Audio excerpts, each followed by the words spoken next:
Hi hello ನಮಸ್ತೆ ವೀಕ್ಷಕರೇ. ಈ ದಿನ ನಾನು ನಿಮ್ಮ ಮುಂದೆ ಒಂದು ಹಾರರ್ ಸ್ಟೋರಿನ ತಂದಿದ್ದೀನಿ. ನಿಮಗೆ ಸ್ವಲ್ಪ ಭಯ ಹಿಡಿಸೋಣ ಅಂತ ಹೇಳಿಬಿಟ್ಟು ಎಲ್ಲ ವೀಕ್ಷಕರಿಗೂ. ಹಾಗಾಗಿ ಇದು ಒಂದು 1989ರಲ್ಲಿ ನಡೆದಿರ್ತಕ್ಕಂಥ ಒಂದು ನೈಜ ಘಟನೆ. ಹಾಗಾಗಿ ಇದನ್ನು ನಿಮ್ಮ ಜೊತೆ ಹಂಚ್ಕೋಬೇಕು ಅಂತ ಹೇಳ್ಬಿಟ್ಟು ಬಂದಿದ್ದೀನಿ. ಚನ್ನಪಟ್ಟಣದ ಒಂದು ಸಣ್ಣ ಗ್ರಾಮ ರಾಮೋಹಳ್ಳಿ ಅಂತ ಹೇಳ್ಬಿಟ್ಟು, ಇದು ನದಿ ನರಸಿಂಹಸ್ವಾಮಿ ದೇವಸ್ಥಾನಕ್ಕೆ ಹೋಗೋವಂಥ ಆ ರಸ್ತೆನಲ್ಲೇ ಬರುತ್ತೆ ಆ ರಾಮೋಹಳ್ಳಿ ಅಂತ ಹೇಳ್ಬಿಟ್ಟು. ಆ ಹಳ್ಳಿನಲ್ಲಿ ಒಬ್ಬ ನರಸಿಂಹ ಜೋಯಿಸರು ಅಂತ ಹೇಳ್ಬಿಟ್ಟು ಜೋಯಿಸರ ಮನೆ ಅದು. ಆ ಜೋಯಿಸರು ಎಲ್ಲ ಕಾರ್ಯಕ್ರಮಗಳು, ಶುಭ ಕಾರ್ಯಕ್ರಮಗಳಿಂದ ಹಿಡಿದು ನಾಮಕರಣ, ಮದುವೆ, ತಿಥಿ, ಈ ರೀತಿ ಎಲ್ಲ ಕಾರ್ಯಕ್ರಮಗಳನ್ನು ಮಾಡ್ತಕ್ಕಂಥ ಒಬ್ಬ ಪುರೋಹಿತರು. ಹಾಗಾಗಿ ಸುಮಾರು ಬೇಸಿಗೆ ಕಾಲ, 1989 ಬೇಸಿಗೆ ಕಾಲ ಅಂದರೆ ಮಾರ್ಚ್ ಏಪ್ರಿಲ್ ಮಧ್ಯ ನಡೆದಿರ್ತಕ್ಕಂಥ ಈ ಘಟನೆ. ಇದನ್ನು ನಾವು ಸ್ವತಃ ಅವ್ರ ಬಾಯಿಂದಲೇ ಕೇಳಿದ್ದೀವಿ. ನಾವು ಚಿಕ್ಕವರಿರುವಾಗ ಒಂದು 13 ವರ್ಷದ ಏಜು ನನಗೆ. ನಾನು ಆವಾಗ ಆ ಜೋಯಿಸರ ಬಾಯಲ್ಲಿ ಕೇಳಿದಾಗ ನನಗೆ ಮೈಯೆಲ್ಲ ನಡುಕ ಹುಟ್ಟುವಂಥ ಘಟನೆ ಆಗಿತ್ತು. ಅದು ಈಗಲೂ ನೆನೆಸ್ಕೊಂಡ್ರೆ ಭಯ ಆಗುತ್ತೆ. ಅದು ನನ್ನ ನೆನಪಲ್ಲಿ ಹಾಗೆ ಉಳಿದುಬಿಟ್ಟಿದೆ. ಅದನ್ನು ನಿಮ್ಮ ಜೊತೆ ಹಂಚ್ಕೋಬೇಕು ಅಂತ ಬಂದಿದ್ದೀನಿ ಈಗ. ಆ ರಾಮೋಹಳ್ಳಿನಲ್ಲಿ ಒಂದು ಎಲ್ಲ ಗ್ರಾಮದಲ್ಲಿ ಇರ್ತಕ್ಕಂಥ ಜನರ ಮನೆಯಲ್ಲಿ ಏನೇನು ಕಾರ್ಯಕ್ರಮಗಳಿರ್ತವೆ, ಒಂದು ಶುಭಾನೇ ಆಗಲಿ ಅಶುಭಾನೇ ಆಗಲಿ, ಆ ಇಡೀ ಊರಿಗೆ ಪುರೋಹಿತರು ನರಸಿಂಹ ಜೋಯಿಸ್ರೆ. ಹಾಗಾಗಿ ಈ ನರಸಿಂಹ ಜೋಯಿಸ್ ಆ ರಾಮೋಹಳ್ಳಿನಲ್ಲಿ ಒಬ್ಬ ಇವರು ಒಂದು ಮನೆಯಲ್ಲಿ ಒಂದು ಮಗು ಜನನ ಆಗಿರುತ್ತೆ. ಸೊ ಅವ್ರ ಹೆಸರು ಸಾವಿತ್ರಮ್ಮ ಅಂತ ಹೇಳಿಬಿಟ್ಟು. ಹಾಗಾಗಿ ಸರಿ, ಆಗೆಲ್ಲ ದೂರವಾಣಿಗಳು ಎಲ್ಲ ಇಲ್ಲ ಅಲ್ವಾ. ಹಾಗಾಗಿ ಇವಾಗ ಮಗು ಜನನ ಆಗಿದ ನಂತರ ಆ ಮನೆಯಲ್ಲಿ ಇರ್ತಕ್ಕಂಥ ಒಬ್ಬ ಸದಸ್ಯರು ಬಂದು ಜೋಯಿಸರ ಮನೆಗೆ ಬಂದು ಈ ವಿಷಯ ತಿಳಿಸಿ, ನೀವು ಬಂದು 11ನೇ ದಿವಸಕ್ಕೆ ಪುಣ್ಯಾಹ ಮಾಡಿಕೊಡ್ಬೇಕು, ನಾಮಕರಣ ಮಾಡಿಕೊಡ್ಬೇಕು ಅಂತ ಹೇಳುವಂಥ ಸಂದರ್ಭ. ದೂರವಾಣಿಗಳಿಲ್ಲ, ಏನು ಪತ್ರಗಳಿದ್ರೂ ಕೂಡ ಆ ಊರಲ್ಲಿ ನಡ್ತಕ್ಕಂಥ ಮನೆಯವರು ಬಂದು ತಿಳಿಸೋವಂಥ ಸಂದರ್ಭ ಅದು. ಹಾಗಾಗಿ ಅವ್ರು ಬಂದು ಹೇಳಿದ ನಂತರ ಏನಾಯಿತು ಅಂತ ಹೇಳಿದ್ರೆ, ಆಯಿತು, ಇವರು ಜೋಯಿಸ್ ಇಟ್ಕೊಂಡು, ಆಯಿತು ನಾನು ಖಂಡಿತ ಬರ್ತೀನಪ್ಪ, ನಾನು 11ನೇ ದಿವಸಕ್ಕೆ ಬಂದು ನಾನು ಖಂಡಿತ ಈ ಕಾರ್ಯನ ನಾಮಕರಣನ ಬಂದು ಮಾಡಿಕೊಡ್ತೀನಿ, ಪುಣ್ಯಾಹ ಮಾಡಿ ನಾಮಕರಣ ಮಾಡಿಕೊಡ್ತೀನಿ ಅಂತ ಹೇಳ್ಬಿಟ್ಟು ಹೇಳ್ತಾರೆ. ತದನಂತರ ಏನಾಗುತ್ತೆ, 11 ದಿವಸ ಆಗುತ್ತೆ. 11 ದಿವಸದ ನಂತರ ಇವರು ಪುರೋಹಿತರು ಸಮಯದಲ್ಲಿ ಅವ್ರ ಮನೆಗೆ ಬೇಸಿಗೆ ಕಾಲ ಹೀಗೆ ಹೋಗ್ತಾ ಇರ್ತಕ್ಕಂಥ ಸಂದರ್ಭದಲ್ಲಿ ದಾರಿನಲ್ಲಿ ಸುಮಾರು ಯಾರು ಅಲ್ಲೆಲ್ಲ ಜನಗಳು ಹೆಚ್ಚಾಗಿ, ಆಗೆಲ್ಲ ಗ್ರಾಮಗಳಲ್ಲಿ ಎಲ್ಲರೂ ಅವ್ರವ್ರ ಹೊಲ ಗದ್ದೆಗಳಲ್ಲಿ ಕೆಲಸ ಮಾಡೋವಂಥ ಜನರು, ಯಾರು ಅಷ್ಟು ಜನ ಅಡ್ಡಾಡ್ತಾ ಇರಲ್ಲ. ಸರಿ, ಅವರು ನಿಧಾನಕ್ಕೆ ಹೋಗ್ತಾ ಇರಬೇಕಾದ್ರೆ ಸರಿ ಅಂತ ಹೇಳಿಬಿಟ್ಟು ಅವರು ಮನೆ ಮುಂದೆ ಅವ್ರ ಮನೆ ಮುಂದೆ ಆ ಬಾಣಂತಿ ಸಾವಿತ್ರಮ್ಮನವರ ಮನೆ ಮುಂದೆ ನಿಂತ್ಕೊಳ್ತಾರೆ. ಅವ್ರ ಯಜಮಾನರು ಗೋಪಾಲರಾವ್ ಅಂತ ಹೇಳಿಬಿಟ್ಟು ಸರಿ ಅಂತ ಹೇಳ್ಬಿಟ್ಟು ಈ ಮನೆ ಮುಂದೆ ಹೋದ ತಕ್ಷಣ ಅಲ್ಲಿ ಏನೋ ಒಂದು ಚಪ್ರ ಆಗಲಿ, ಒಂದು ಶುಭ ಕಾರ್ಯ ನಡೆಯೋವಂಥ ಇದು ಏನು ಕಾಣಿಸೋದಿಲ್ಲ. ಏನು ಈ ಥರ ಇದೆಯಾ, ಈ ಮನೆಯಲ್ಲಿ ಯಾರೂ ಇಲ್ವೇ, ನಾಮಕರಣ ಅಂತ ಹೇಳ್ಬಿಟ್ಟು ಕರೆದಿದ್ದಾರೆ, ಪುಣ್ಯಾಹ ಅಂತ ಹೇಳ್ಬಿಟ್ಟು ಕರೆದಿದ್ದಾರೆ, ಮನೆಯಲ್ಲಿ ಒಬ್ಬ ಸದಸ್ಯರು ಕೂಡ ಇಲ್ವಲ್ಲ ಅಂತ ಹೇಳ್ಬಿಟ್ಟು ಅವರಿಗೆ ಇದಾಗುತ್ತೆ, ವಿಸ್ಮಯ ಅಂತ ಅನಿಸುತ್ತೆ ಅವರಿಗೆ. ಸರಿ ಅಂತ ಹೇಳಿಬಿಟ್ಟು ಹೋಗೋಣ ಅಂತ ಹೇಳ್ಬಿಟ್ಟು ಹೋಗಿ ಬಾಗಿಲು ತಟ್ಟಬೇಕು ಅಂತ ಹೀಗೆ ಹೋಗ್ತಾರೆ. ಬಾಗಿಲು ತಟ್ಟೋಣ ಅಂತ ಹೇಳಿದ್ರೆ ಬಾಗಿಲು ಜಸ್ಟ್ ಮುಚ್ಚಿರುತ್ತೆ ಅಷ್ಟೇ, ಯಾರೂ ಚಿಲ್ಕ ಹಾಕಿರಲ್ಲ ಒಳಗಿಂದ. ಸರಿ ಅಂತ ಹೇಳ್ಬಿಟ್ಟು ಬಾಗಿಲು ತಳ್ಳ ತಕ್ಷಣ ಹೀಗೆ ಮುಂದೆ ಹೊರಟೋಗುತ್ತೆ. ಏನಿದು ಬಾಣಂತಿ ಮನೆ ಅಂತ ಹೇಳ್ಬಿಟ್ಟು, ಇಷ್ಟು ದೊಡ್ಡ ಮನೆಯಲ್ಲಿ ಯಾರೂ ಇಲ್ದಿರ ಹೀಗೆ ಇದು ಮಾಡಿದಾರಲ್ವ ಅಂತ ಹೇಳ್ಬಿಟ್ಟು ಸರಿ ಅಂತ ಹೇಳ್ಬಿಟ್ಟು ಅವರು ಒಳಗಡೆಯಿಂದ ಬಾಣಂತಿ ಹಾಡ್ತಾ ಇರೋ ಸದ್ದು, ಮಗುನ ತೂಗ್ತಾ ಇರೋ ಸದ್ದು, ಹಾಡು ಹೇಳ್ಕೊಂಡು ತೂಗಿರೆ ರಂಗನೋ ತೂಗಿರೆ ರಾಯನೋ ಭಾಗ್ಯದ ಲಕ್ಷ್ಮೀ ಮೇಡಮ್ ಈ ಥರ ಹಾಡು ಹೇಳ್ಕೊಂಡು ಅವರು ಮಗುನ ತೂಗ್ತಾ ಇರೋ, ಬಾಣಂತಿ ಮಗುನ ತೂಗ್ತಾ ಇರುತ್ತೆ.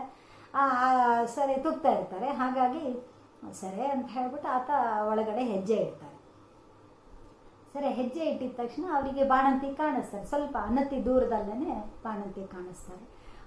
ಬಾಣಂತಿ ಸ್ವಲ್ಪ ಒಂದು 20-25 ಅಡಿ ದೂರದಲ್ಲಿ ಕಾಣಿಸ್ತಾರೆ.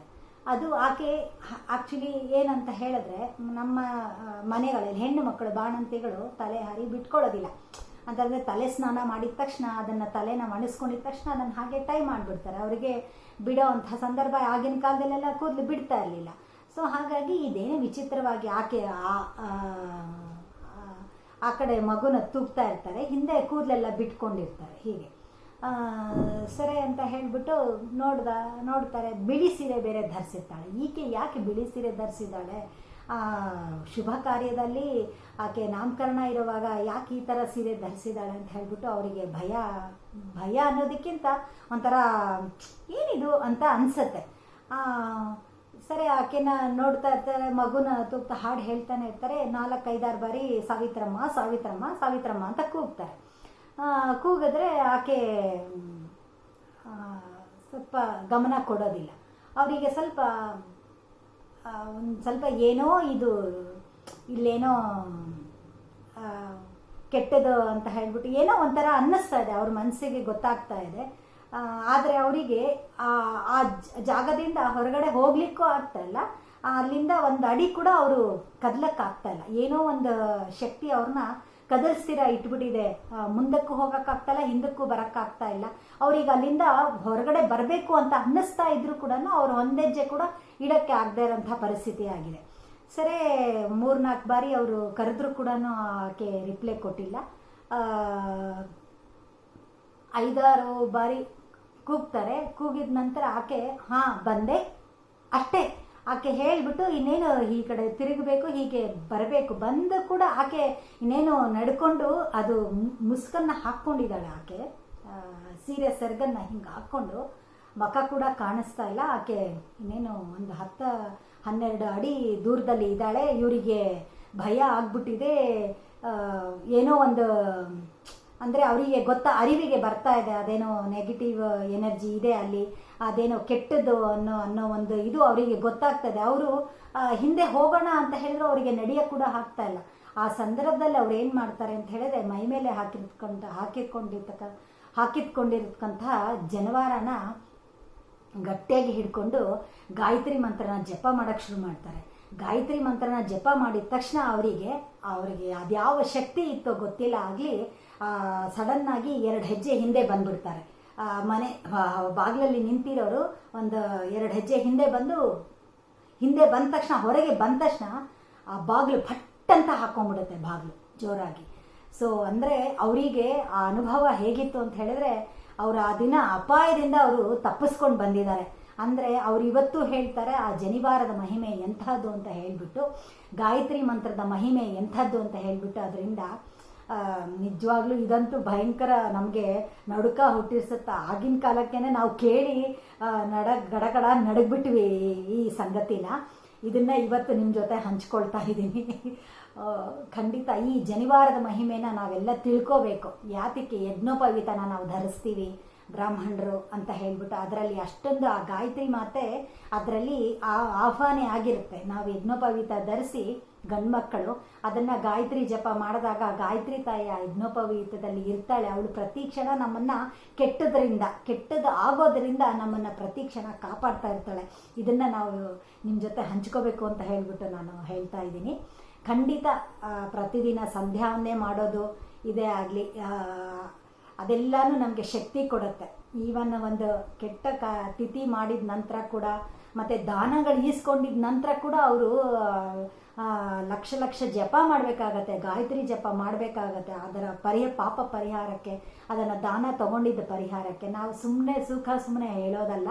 ಪುರೋಹಿತರ ಬಗ್ಗೆ ಅವ್ರಿಗೆ ಬಹಳ ಕಷ್ಟದ ಕೆಲಸ ಇದೆ, ಮತ್ತು ಅವರು ಅದನ್ನೆಲ್ಲನೂ ಗಾಯತ್ರಿ ಮತ್ತು ಜಪ ಮಾಡಿ ಅದರ ಮುಖಾಂತರ ಅದನ್ನು ದೋಷನ ನಿವಾರಣೆ ಮಾಡ್ಕೋಬೇಕಾಗತ್ತೆ.